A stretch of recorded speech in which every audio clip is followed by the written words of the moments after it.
Waktu aku membaca buku Emotional Intelligence dari Daniel Goleman, banyak sekali aku manggut-manggut dan betul-betul gatal tanganku untuk memberikan underline pada banyak bagian penting yang kubaca. Daniel Goleman menjelaskan bahwa besar pengaruhnya genetika terhadap kepribadian dan kecerdasan, sehingga ada orang-orang yang terberkati lebih rentan untuk depresi dan ada juga yang memang tidak. Kata Daniel Goleman, genetika kita tuh kayak menang lotre. Lotre atau jatah untukku, si anak pertama dari genetika keluarga besarku, mungkin bisa dikatakan ceria, aktif, gemar membaca dan berpikir.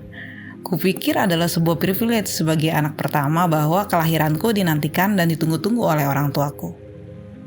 Bapakku bekerja sebagai wartawan dan mamaku bekerja sebagai guru. Tidak mungkin tidak ada buku di rumah kedua profesi tersebut kan? Dan sebagai orang tua yang pertama kalinya menjadi orang tua, tentu mereka super excited mau belajar apa dan mengapa menjadi orang tua. Bapakku hobinya memberi buku-buku parenting ke mamaku untuk dibaca. Tumbuh kembang janin, nutrisi untuk janin, untuk anak dan lain-lainnya. Jadilah ketika aku di dalam kandungan, mamaku tuh ngidam membaca. Sehingga kalau ada orang bertanya sejak kapan aku suka membaca, aku biasanya menjawab sejak dalam kandungan.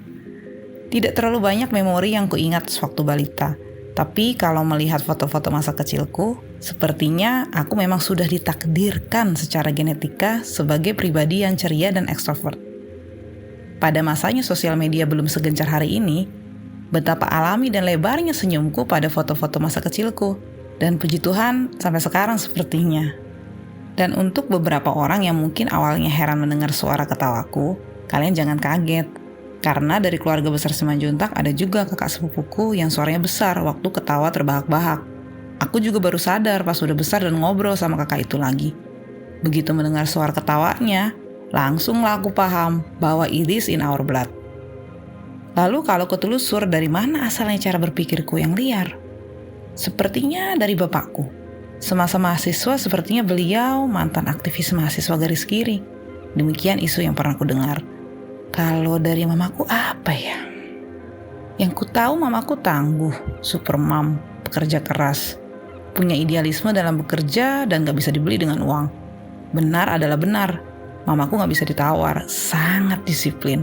Bahkan kadang disiplinnya gak masuk akal sehatku. Kami di rumah punya keleluasaan untuk bicara kepada orang tua. Jadi kalau kita gak setuju, kita bisa protes. Sekalipun bukan berarti protes kita itu terus diiyakan atau disetujui orang tuaku. Tapi sepertinya aku saja sih yang waktu kecilnya banyak protes di rumah dibandingkan dengan adik-adikku. Sekarang setelah melihat banyak drama dari anak-anak yang terlalu dimanja orang tuanya, aku bersyukur untuk pendidikan disiplin ala Sparta Batak dari kedua orang tuaku.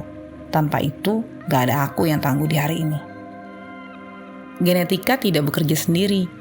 Karakter kita dibentuk juga dari cara kita dibesarkan, lingkungan tempat kita tumbuh, dan tentunya cara atau perspektif kita berefleksi melihat hidup kita sendiri.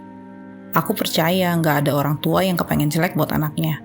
Tapi banyak yang lupa kalau anaknya itu manusia kecil yang juga punya pikirannya sendiri dan perlu untuk didengar dan disayang oleh orang yang paling penting.